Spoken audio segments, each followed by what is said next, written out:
Hello, this is Nick from Laptop Media, and today we will show you how to open the HP EliteBook 840 G10.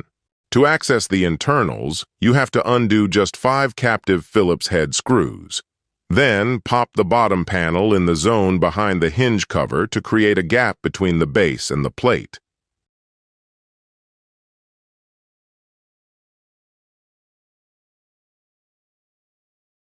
After that, work your way around the sides and the front.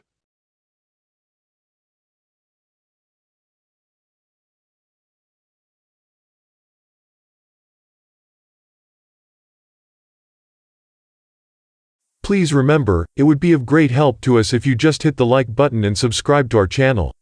That would motivate us to make even more and better videos for you. There is a small thermal pad on the inside of the metal bottom plate for cooling the SSD. Our laptop has the optional 51.3 watt-hour battery. The default version is a 38 watt-hour model. To remove the battery, detach the connector from the main board and undo the 4 Phillips head screws that keep the unit in place. The optional capacity lasts for 10 hours of web browsing or 7 hours and 42 minutes of video playback. Not bad given the high-res 120 Hz display. To achieve that, you have to select the HP-optimized Modern Standby Power Plan that can be found in the Control Panel's Power Options submenu.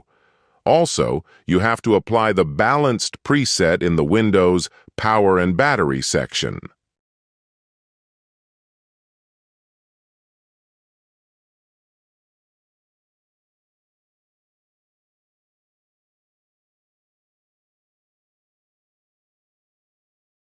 The RAM section is protected by a metal plate.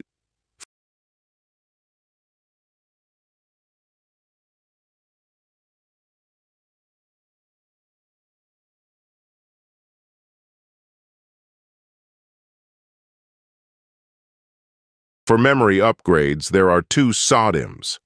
According to HP, the 2 slots fit up to 64 gigabytes of DDR5, 4800 MHz, or 5200 MHz RAM in dual-channel mode.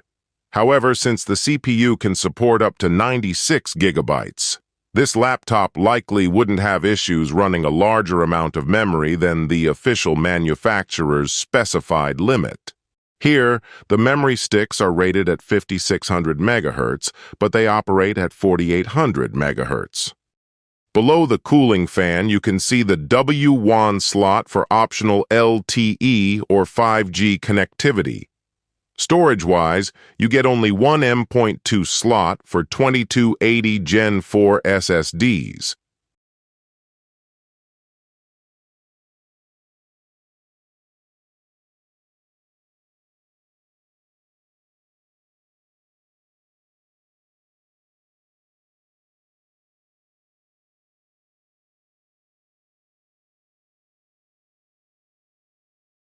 There is a cooling pad below the NVMe.